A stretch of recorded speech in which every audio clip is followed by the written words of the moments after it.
Yeah. Hang on one second. Oh, yeah, we lost you. You were like, so hang on, we're just frozen. Yep. Why don't you just, should we stop where we were and then, or we can, how do you want to do it? How long ago did it freeze? It's, oh no, the picture went down again. It's one of those days we're having, it's a freaky, I don't know if you talk about Mercury or retrograde. I don't know. Maybe it's a new moon.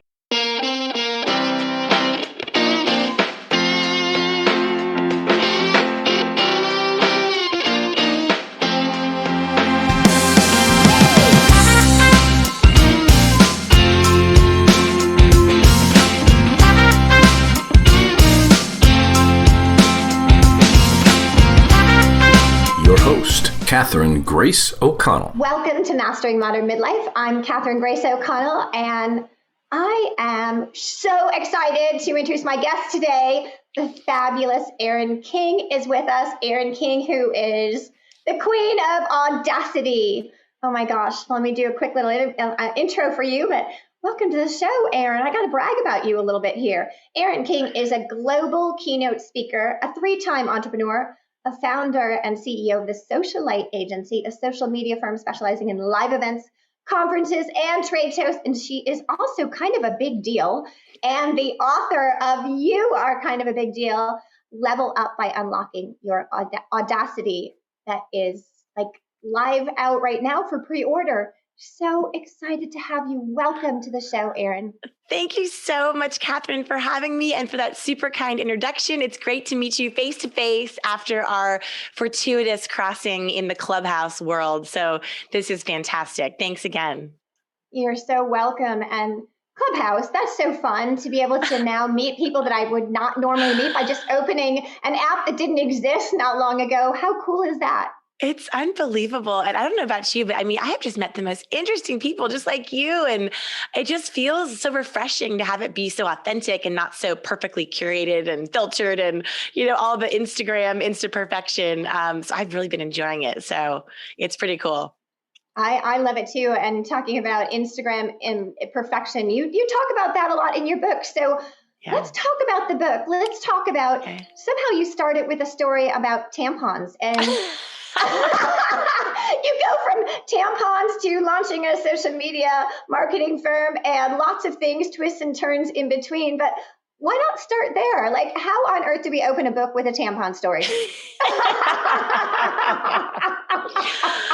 Well, the second word of the book is tampon. So my publisher, McGraw-Hill Professional, they were like, "Are you sure you want to open with tampons?" And I'm like, "This is a girl power book. Absolutely." So yeah, you know what? We're down here in Orange County, California, in Laguna Beach. And if we just flash it back to the year 2014, you know, Taylor Swift, Shake It Off was the hot hit on the radio. And I was in a boardroom in Newport Beach, California, full of all men. And we are talking about, you know, your CrossFit, Ferrari driving, Orange County, alpha male kind of dudes. And I was holding up a tampon at the top of a table, pitching them and asking if they would, you know, back my startup, which is called PMS.com. So we were going to be a $1 shave club for women's monthly healthcare needs, because I was always that girl, Catherine, awkwardly under the stall, being like, "I love your shoes. This is awkward. Do you have a tampon?" You know? I think every woman has had that moment. Every girl has had that moment. For sure I have. Yes. And so I thought, wouldn't it be fun if we could, I saw the $1 Shave Club commercials and they were delivering razors for men. I'm like, well, shoot, maybe this could be a cool idea for women. So worked super hard on the pitch, 18 months on product development and branding and PR and FDA regulations and Chinese shipping policies and you name it. So anyway, I was doing the pitch, trying to raise the big capital, and it was the big moment. And one of the guys around the table, he grabbed one of the tampons and threw it at one of the other guys across the table and said, "Dude, I dare you to open one." And he goes, "I dare you too." So all of a sudden it's like grown man, hot potato tampon game breaks out over the boardroom. I'm like, this never happens on Shark Tank. Okay. So I was so nervous. I had like the sweat running down my Spanx. I'm like, this is my nightmare. So I really wanted to just kind of wimp out and run away and just quit.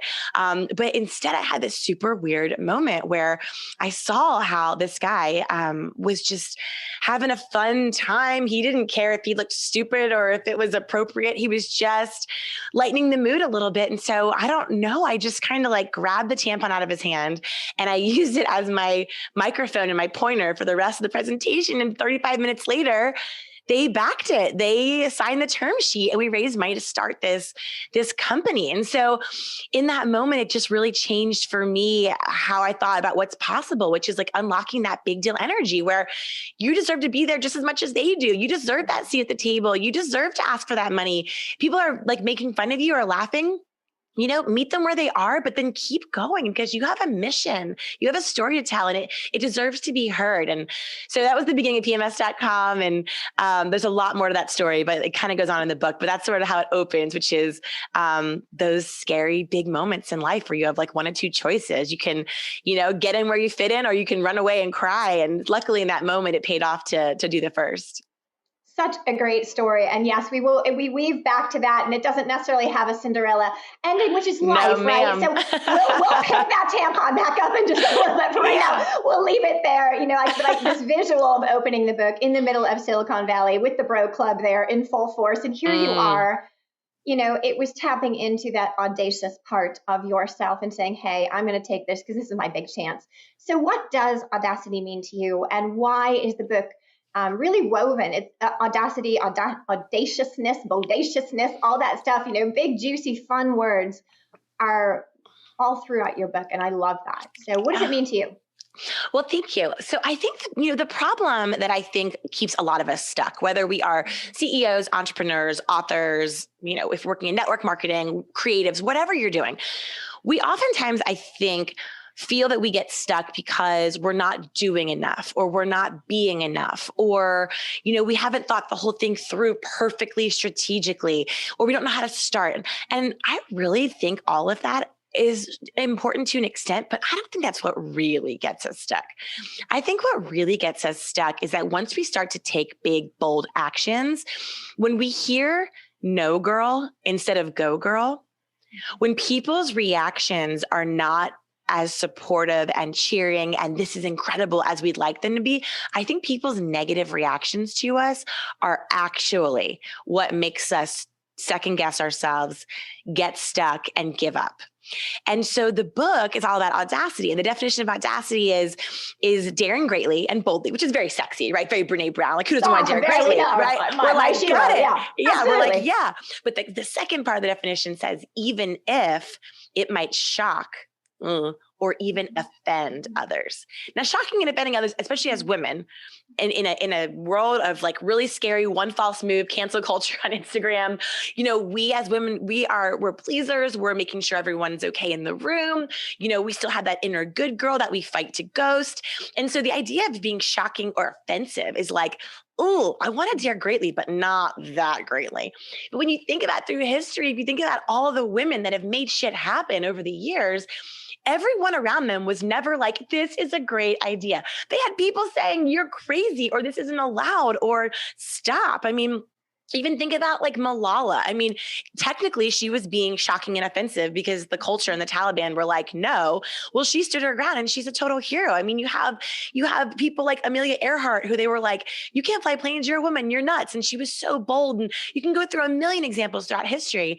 And I think we forget that part. We forget that people's big reactions to our actions are not green lights. And so being audacious is reframing those, what we think of as like negative feedback or pushback, as a red light, as a stop, and reframing it as, what if people's like kind of scary reactions to us are actually indicators that we're doing something big? We're doing something that matters. Like, what if them pushing back is actually the best encouragement we could get? Because when they're reacting to us, I mean, people's reactions are just reflections, right? It's like when you do something big, like with your agency or with one of your amazing courses or one of your amazing content moments, and people are like, maybe you have your haters in the DMs or you have the internet trolls, that they're responding to Catherine Grace O'Connell because maybe they're approaching 40, 50, 60, 70, and your narrative makes them look in the mirror in a way that they don't want to see it, because now you're forcing them to question the story they've been telling themselves. Their reaction to you is a reflection of them. And so I think as thought leaders on the internet, and you know this better than anyone, we go out there and we hear this terrible advice, which is, who cares what anyone thinks about you? That is the dumbest advice ever, because the only people I love that it. don't, I love like it in the people book. that, people that are like, oh, I don't care anything. They're like narcissists and psychopaths and bad humans. Of course we care. We wouldn't be putting things on Instagram and putting things out to the world for them to judge and give us feedback if we didn't want everyone, the ones we love, to love our stuff. It's totally natural. But being audacious and unlocking your big deal energy is all about this. It's not about not caring what anyone thinks about you. It's just when the stakes are highest and you are at that big, scary, juicy crossroads, being audacious is about caring more what you think about your choices and caring more about what your intuition, which is individual, is screaming that you must do. So important. We're flipping the paradigm, flipping everything back to us and bringing the power back to us. And you share some amazing stories in there from really dear friends, but also the Lady Gaga story. I have to say, I did not know that Lady Gaga story. And we're talking about haters and talking about a woman that is Teflon. So I would love for you to share that story, because it really encapsulates what you're sharing here, that it's so important to just put that aside. Those haters aside really have nothing to do with you. So please share that story. It's fabulous. Well, I don't know if you're a Gaga fan, but I'm a Gaga over Gaga. I love it. Yeah, well, it's funny. So one of the gals on my team actually went to school with her. And so she informed me that there was this Facebook group called Stephanie Germanata, which was, her name. Stephanie Germanata, You Will Never Be Famous. And they created this awful Facebook group where everyone was basically just dogging on her because she had this audacious, shocking, maybe offensive vision of the greatness that she was going to chase down. And she saw that Facebook group and she completely, it's not that she probably didn't care that her classmates were making fun of her. I'm sure it hurt. I'm sure it was really offensive and terrible. And we've all had a troll on the internet make us stop in our tracks and second guess things.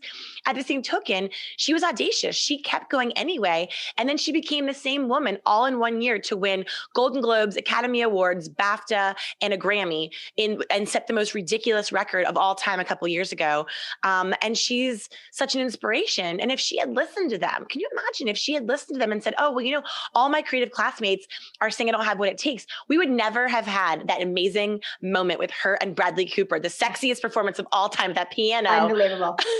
We would have never had that gift in our lives, right? So true. It's a choice point, right? She took, you're at this pivot point. You can go this way or this way. I can listen to them and I can shut down my dreams, or I can go over here and I can, live my audacious, bodacious life. And that's what she chose. And I think that's so important. You also share something really important in your book, since your wheelhouse now is really in social media, that we spend so much time worrying about our likes and all of this. So there's some research that was done on that we're so busy worrying about what other people think about us, but they're really not thinking about us. There's 90% of the time spent on social media, I'm going to let you take that ball, that, isn't really about others. It's about us, right? Yes. Which is crazy.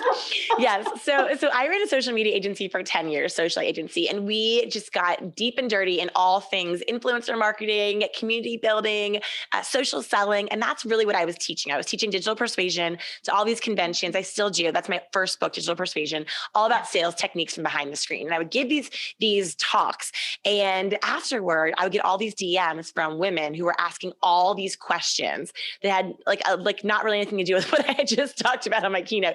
And those questions form the basis for this book. And in my research, in sort of making this transition from digital communication marketing expert into this Audacity, kind of mindset space, I found the most incredible stat, which is that 90% of the time, the views on our social media profiles actually come from ourselves and not others. So we're sitting here contemplating how the world is contemplating us, but everyone's looking at their own profile thinking this. And so, part of what I talk about in my keynotes is that persuasion is personal, and that we really, the number one most used word in the English language is I, and that's also the least persuasive. And so we have to kind of keep in mind that people are not thinking about us as much as we'd like to think they are, and that likes are certainly not an indicator of your worth, and that engagement is not a currency that you should live and die by, because there's always someone with more followers, with a bigger platform. And you just never know what's going on behind that screen, what their real story is. And so many times I think we get sucked down this rabbit hole of just nonstop comparison online. And I will tell you, Catherine, I mean, I know that you build your business just like I do online. And I spent the last week, my family came to visit out here in California. And I had not seen my mom, dad, brother, and sister since 2019. And I took 7 days off social media. Yesterday was my first day back. And I cannot tell you, I feel like a new woman. And so I'm not sitting here trying to preach your, your device relationship, charge in the room. There's so much advice around how to better manage your digital health. I'm not sitting here trying to preach that, because I have not figured out the answer to that. But what I do know is that taking that step back and taking that breath is such a refresh to fill up that cup, so that now you can show up bigger and better for your audience and for your buyers and for your team. And I just think that there's so much to be said for like healthy competition. I think is fine. Like when you see one of your girlfriends and they're crushing the stage, they're launching the book, and your team abundance, and you're like, go girl, it's so inspiring. You're like, wow, if Catherine can create this, maybe I can create this. And that's a healthy, natural thing. Like when you're at Orange Theory and there's a ripped woman on the treadmill with the great triceps next to you, and she's cranking it up, and you were going to be lazy. Then you see her and you're like, all right, maybe I can do it. That's all healthy, right? But it's the comparison where it's robbing you of being not enough, where it's making you feel lowered self-worth, where it's making you have these negative repercussions. That is not okay. And there's a big difference between competition and comparison, big time. And being intentional around that is a big piece of the book where we talk about how you can do that. So important. Clearly, you talk a lot in your book about the comparison game on social media. Like you said, there's healthy competition, unhealthy competition, but ultimately it's a choice we're making ourselves, in our minds too. The thing that helped me the most, I learned it in my master's program. It was something called positive projection. So it's when you spot it, you got it. So if you see something beautiful in somebody else, something that you're coveting, you can't see it if it's not in you. So it just flips it automatically back to you, that mirror, go look at yourself, honey. You got it. Go rock your own world, which I love. So, Erin, throughout your book, you talk about these celebrities, which are amazing stories, but I'm really interested in the ordinary, extraordinary women who are faced with maybe something happening in their lives, myself included, where they make this, pivot and they take off because they're really following their heart, but others are looking at them like, what are you doing? So I know you share a story about a car accident, maybe a friend's sister or something. I'd love for you to go into that, because it was really, to me, it was a powerful story, and a story of a woman really listening to her gut rather than the people outside going, hey, you're crazy, don't do that. Yeah. Oh my gosh. Well, that story has been a beacon of inspiration for me personally throughout my life. Whenever the going gets tough, I think about my girlfriend. She's, from New York, and her sister got in this terrible car accident, and they didn't think she was ever going to be able to walk or talk again. And she had been working for a global beauty company and living her best kind of Andy Anderson, How to Lose a Guy in 10 Days, fab life. And she would send us all these beautiful, packages with the super expensive eye creams and the most amazing skincare products. And she was just like having this incredible time. Well, when her sister had this really traumatic thing happen, she watched as the team of nurses like basically helped her to walk and talk and eat and do all these things again. And she was so inspired that at the age of, I think she was like in her early 30s, like 32 or 33, she basically walked away from this dream job, with the bronzers and the skin stuff and everything. And she went back to school, in the middle of the country. And she moved in with roommates. She sold all of her stuff. She canceled all her subscriptions, went back, hit the books. Everyone thought she was nuts, absolutely nuts. But she realized when she saw what they did for her sister that she was like, I am called to do that. And I love your beautiful phrase that you just shared. If you know it, you see it. What would you say earlier? It was, if you spot it, you got it. If you spot it, you got it. You got it. I love that so much. Yeah. So she spotted it, and she knew that was actually what she was meant to do. So she goes back to school, and when she first started in this position, everyone was not like, go girl. Everyone was kind of like, are you crazy? And she just, she told me, she was like, Erin, when you go with your gut, you can't lose. And there's a whole chapter in the book called It Takes Guts to Go with Your Gut. And she ended up becoming a doctor and published this incredible paper. And to this day, I mean, she works crazy hours. I don't know her exact fiscal situation, but I don't know that it was on the same track as the fast track that she was in the executive world. But Catherine, she is the most aligned, in flow, fulfilled woman I have ever seen. So what I'm hearing from you is this friend of yours, friend's sister, completely inspired you. And it's women like that that listen internally, that voice in here, the true voice, rather than all these voices out there, and watch her life skyrocket. Maybe not, like you said, maybe not materially, who knows, but as far as changing lives, I mean, to me, that's the greatest satisfaction in the world. That's what we take with us, right? Amen. I mean, I can't retweet that hard enough. And I think that the big takeaway that I got from her story that I would hope would inspire whoever's listening who maybe needs to hear this right now is that along the journey, everyone around her was not cheering her on. And you would think they would, because it's so altruistic and generous. Like, oh my gosh, you're going back to learn how to do occupational therapy and you're going to help people. But everyone's like, are you crazy? You're working for this sexy company. You're fast tracking it. You got the money, you got the life, you get the stuff. And the truth is, she really had to ignore even people that like loved her and had her best interests at heart and stay focused on that inner GPS that was pointing her in the direction that only she could go. Because the truth is, and we all know this to be true, intuition is individual. Intuition is an individual experience. It is not to be found on Instagram or in your, what your mom has to say, your friends or your partner. Intuition is not collective. It is not global. Intuition is individual. And she really did such a great job of keeping her eye on the prize and understanding that it was okay if everyone didn't get it, because she knew. And whenever I find myself either reading the stupid YouTube comments or getting down by just a mean DM person or whatever. And of course, it's only 2% of the communication. Of course, 98% of everyone loves you. And there's always the 2% we focus on for whatever reason. I think about her and I think, she had the audacity and the guts to go with her gut. And there is such beauty in becoming a bad listener sometimes. So it's so important. And you share many stories. So what I'd love to do then is move on to the tampon story. Pick up that tampon again. Let's pick up that tampon, because that tampon did not have it sounded like a Cinderella story at the beginning, which it was for some time. But there, obviously, if that story had continued on, you wouldn't be here today. We wouldn't be here. You wouldn't have this amazing book, these amazing courses beyond Clubhouse, all these other things that you're doing in the world. So I want to pick that up because, let's be really real. That was a really difficult story that you went through. And you also had an amazing friend that gave you some really wise words that you are not your business. So yeah, that was really, I thought that was so touching. So let's pick that story up real quick and wind that up. And, obviously then that moves us on to what you're doing today. Well, Catherine, I appreciate that. And I'm always jealous of authors and speakers and thought leaders that have a really simple story where it's like, I started in the garage and then it was fabulous and it was successful. Like I bought a camera and then I was like a billionaire, and you're like, gosh, good for you. People are always like, tell me your story. I'm like, which one? Oh my God. It's like, how many tissues do you have over there? Oh, I know. I'm so jealous of these like nice, clean, linear beginning, middle, end stories. Mine is like a tangled necklace on a Friday night. I know. So anyway, I mean, my story was that after 18 months of running PMS.com, we were featured in Forbes. Everyone was on board. We got 25,000 women to subscribe. It was like, we had this whole team. It was working. And ultimately, when I looked at the profit and loss statement, it turned out that even though I thought it was a genius idea because I never had supplies on hand, turns out, nope. Most women are just responsible adults that get them at the grocery store. It's not that big of a deal. The margins were not there. We had like 5 copycat companies try to copy us. Well, none of us could figure out how to really make it a profitable business. So I had to go back into that boardroom, Catherine, with all of those Ferrari driving, CrossFit, and 2 tan Tods.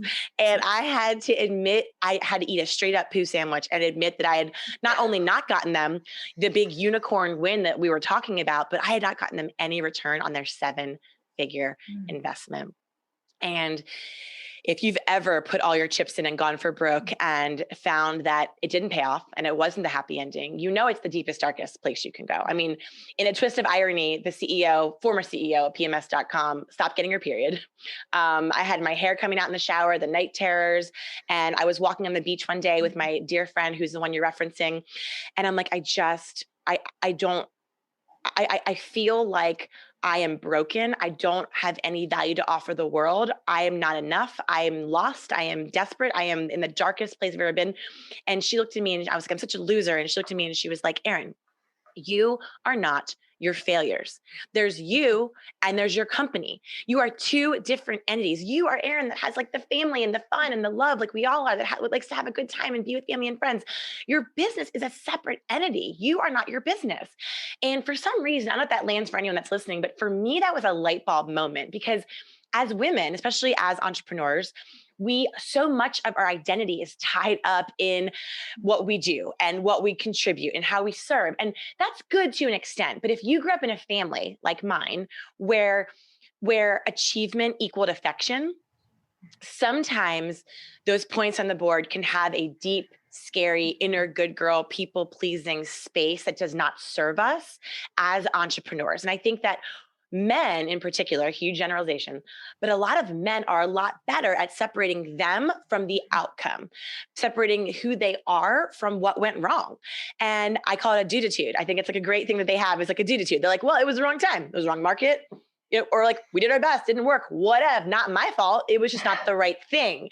And I wish we could take a little page out of a lot of Duditude's books on that, because it's true. We are not our failures. And it's so much easier said than done. So anyway, the moral of the story was that in the dumpster fire ashes of PMS.com, the company, rose the phoenix, rose the superpower that I discovered in the most painful way, the way that we all discover our great gift is in the darkest hours when we are failing the most. All of a sudden, that's when we find the thing. And for me, it was PMS.com. The company was crap, but PMS.com, the social media community, was a huge success. We had millions and millions of women sharing recipes and stories and jokes and memes and articles. And at the time, it was the internet's largest collection of time of the month talk. And so I found that even though I was a terrible e-commerce CEO, I was good at building community. And so I parlayed that into my third venture, which was finally fiscally successful, which was Socially. And we ran social media for everyone from the Oscars and Hollywood to the US Navy and every company in between for the last 10 years. And, I would never have known that that was actually what I was supposed to do had I not walked the darkest times and the biggest failures. And without going too much into that story, and even Socialite story, that has an up and a down where I was making the most money ever, but I was the most unhappy and I had to reinvent again.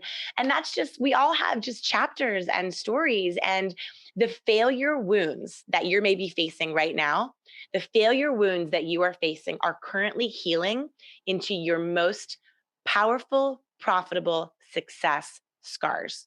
And that's all there is to it. It's so cool. You talk about your armor. It becomes your armor, right? It becomes that. Yeah, I think that you tell so many amazing stories in your book.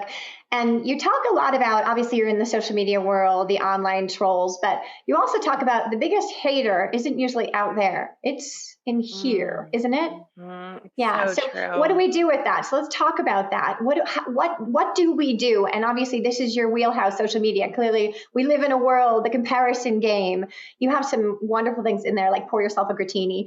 I mean, just has so many amazing tips, just simple things. You're not a woo girl. You're not I'm going to go meditate it away. What are some practical tips and things for when those moments come, be it an online troll or, like I said, the biggest troll we have, which is in here? Oh my gosh. Well, I don't know what your inner gremlin sounds like, Catherine, but mine is mean. Lots of them. They're all over there. Like Sybil. What?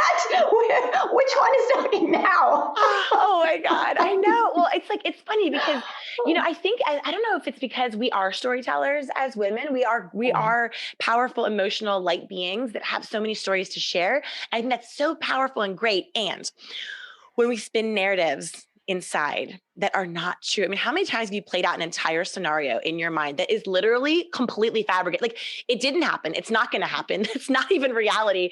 And so one of my favorite exercises to answer your question is when I'm feeling myself spiral into that deep place, I had this exercise called Facts First Feelings. And we have something called the Big Deal Diary that we're still putting together, but it'll be out in print by June 1st when the book drops. But the Big Deal Diary has exercises like this. And one of them is Facts First Feelings. And when you're in a crossroads or you're at an intersection or you're in a tough season and you're telling yourself, this cannot work, this will not work, this is a disaster, you sit down and you write all of the facts, like indisputable, black and white, objective facts surrounding this current decision or season that you're in. Then you write down all of the ways you feel about it, the feelings.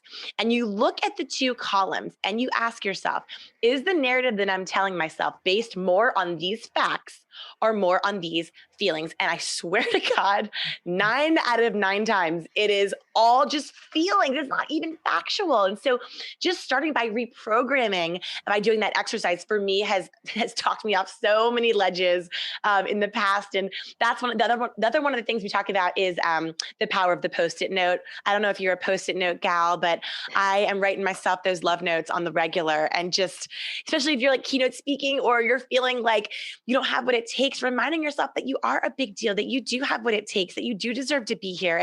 And that even if you are talking tampons to a boardroom of bros, you deserve to have your voice heard and that your story does matter and no one has it. No one's going to tell it the way that you will. So a lot of good external atta girls is a big key in the book. Yeah. Atta girls and gratitude and the gratini. Pour yourself a gratini. Just be grateful about, maybe you say 3 little things, and you also say, when you're ready to get rid of people, what do you say? Bless and block. Yeah, bless and block. I love that. Block, I mean, sister. there's a hater there. I mean, there's no time for haters. So, it's so funny. When I was recovering from Lyme disease, I had Post-it notes everywhere, all over my mirror. It was like affirmation. You are beautiful. You are loved. I would wake up in the morning and I would see them everywhere, and I'd be constantly shifting and changing them. So I'm a note girl, but I'm a big believer in the whole put it in front and center so you see it, so you can't look away, and you shouldn't look away. You should see your greatness.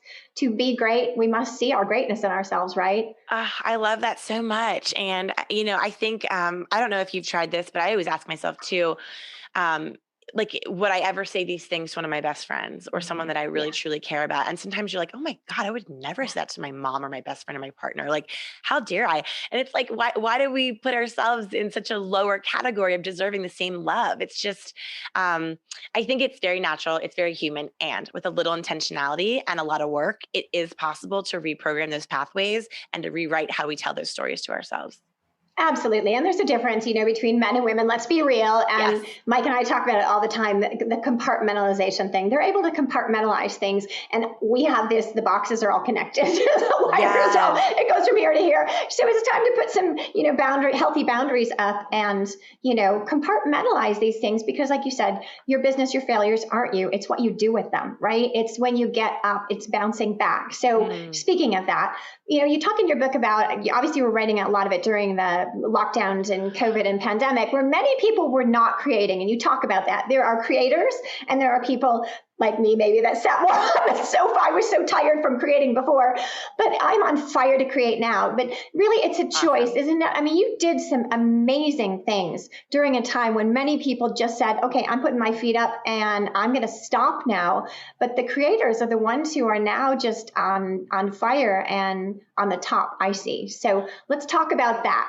Well, first of all, congratulations on taking the time and space that you needed to renew and reset, because you are on fire right now. And I will be honest, I'm a little tired. So there's always a season, right? Like you can't. It goes like this, up and down, and we have to take totally. Yeah. Yes. So I'm thrilled that you're in that space and I'm vibing off your energy. And, I think I talked about the waiters versus the creators. And this came from a space of hearing a lot of like, wait till it's over, wait till someone does this, wait till there's a vaccine, wait. And then the creators were the ones that kind of dug in and reinvented a new playbook. And I think everyone's different, right? Like for some of us, the experience that some of us are still walking through. I just had a podcast this morning with a gal from Canada, and apparently they're on lockdown again up in Calgary. So not everyone is coming out the other side and seeing the light just as soon as maybe others are. But I think that, for me, it was such a dark space and time that I created to just I didn't want to do the work because it was so dark. I created to keep myself sane and moving and going. It was my therapy. And for others to take that time to allow themselves to like eat the carbs and wear the sweatpants and watch the Netflix or, FaceTime their friends and family or whatever was their jam.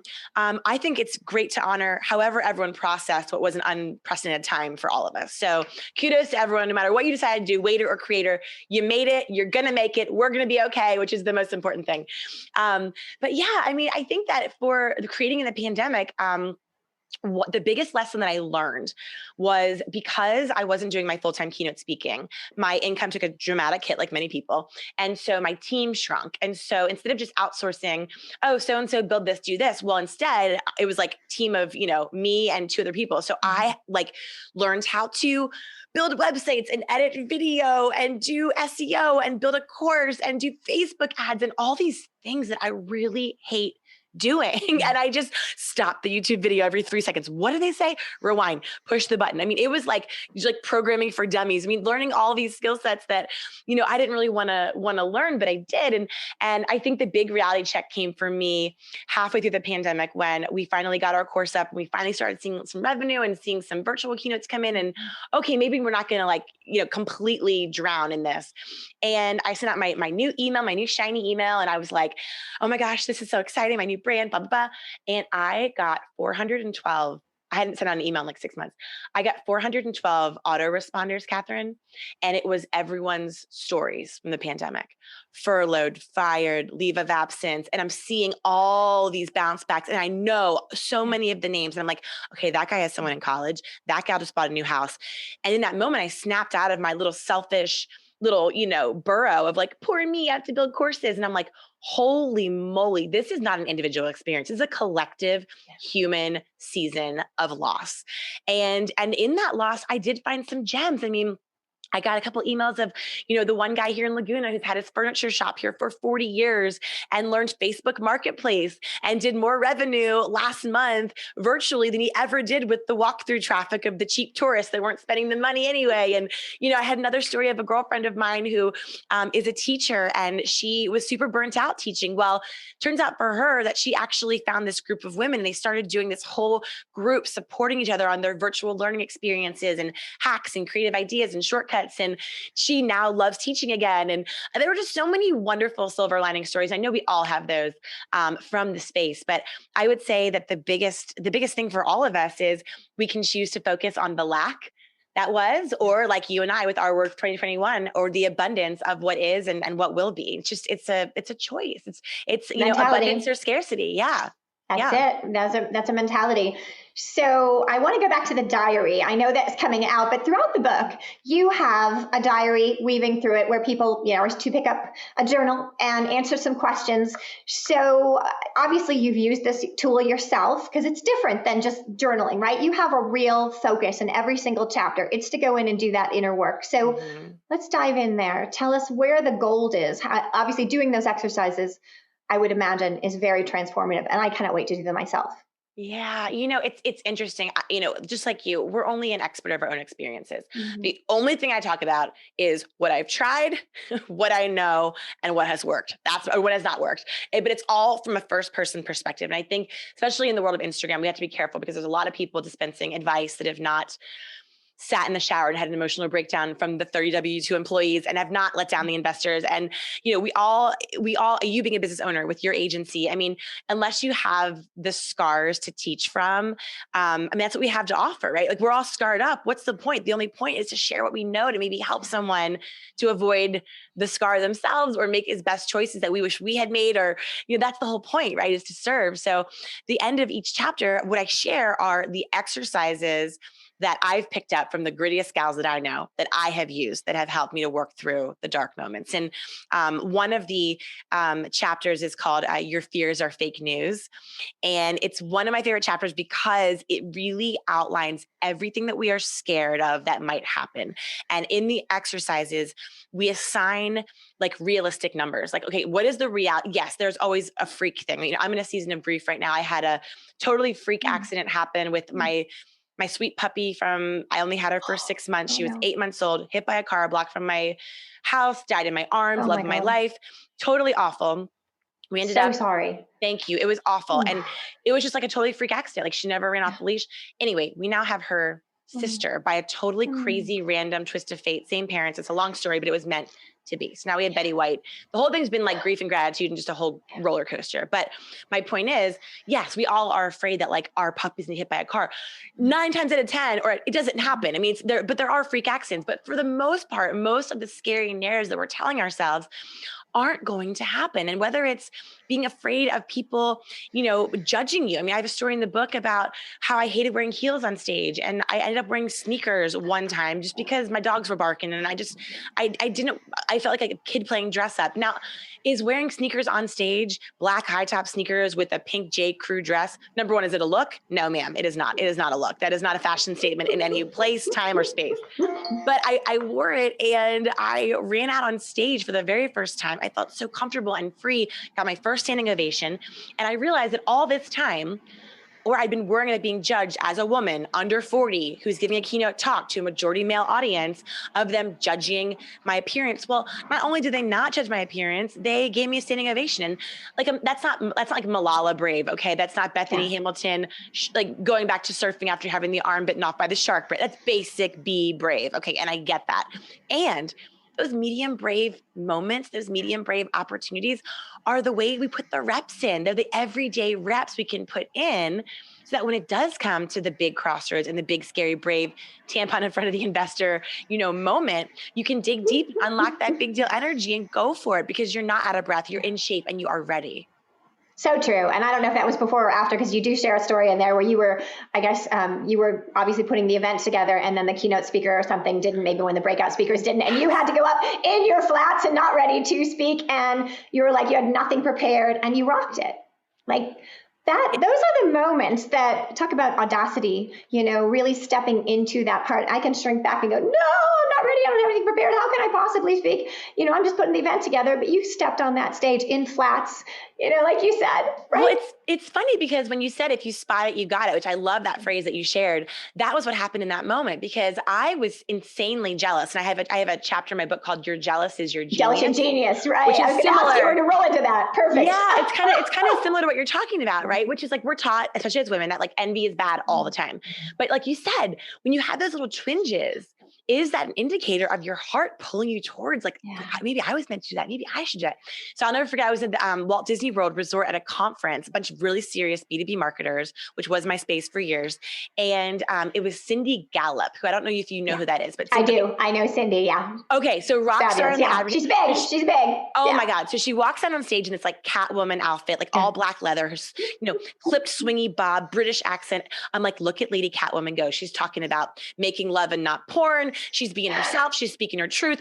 I mean, this whole place was eating out of the palm of her hand. And I felt so jealous. And I was so ashamed because I'm like, I am girl power. Why am I jealous? Well, when that thing happened, years later, 5 years later, we did social media for live events and the meeting planner was freaking out that the speaker had called in sick last minute and they had 200 people in a breakout room.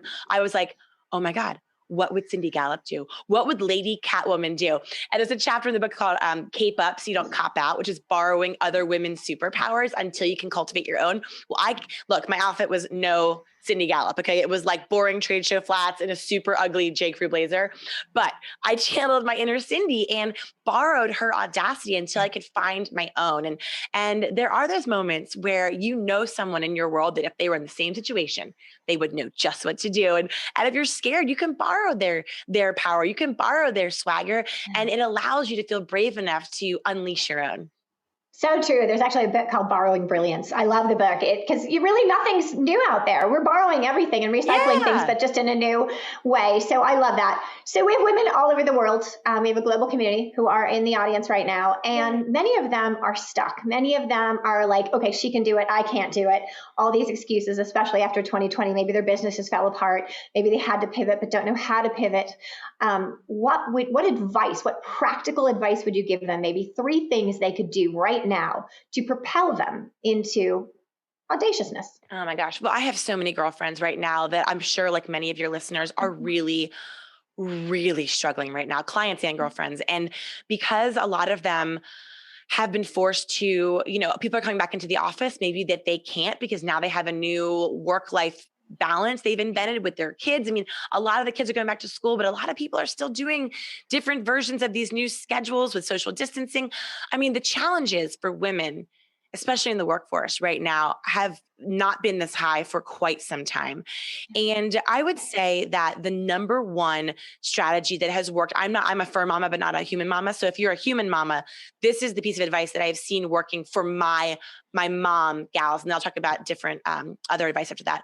What they are doing is they are learning that it is okay and it is applauded to ask for help.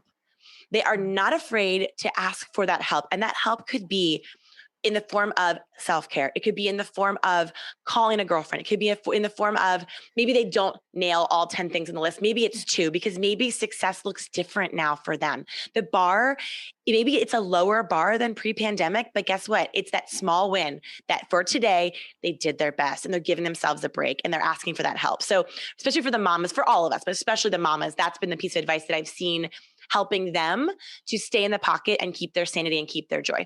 Now, the other advice that I would say that I have personally used for me in these times of being stuck is to allow myself to change my mind without judging that. And I don't know if you do this, Catherine, but when we change our mind as business owners, there's a part of us that knows that there is shiny object syndrome. We know that there is real fiscal and energetic value to going deep and narrow in a direction, in a niche, and not being everything to everyone, nothing to no one. However, in these times of great volatility and great uncertainty, I believe that it is not shiny object syndrome to authorize yourself that it's okay to change your mind, not only on what you're working on, but on what your definition of living your best life might look like. Because I don't know about you, but mine looks very different post-pandemic than it did just even 18 months ago. And totally different. Yeah. And my board of directors, that all my gals, my gritty gals that I'm fortunate enough to be surrounded with, I was rolling out my next 90 days. And it's not a 6-month plan. It's not a 9-month plan. It is a 3-month, it is a 1-quarter game plan. And it's a lot different. And it's like, look, this is what I've decided. This experience has shaped me and molded me and changed me. Like it has so many people.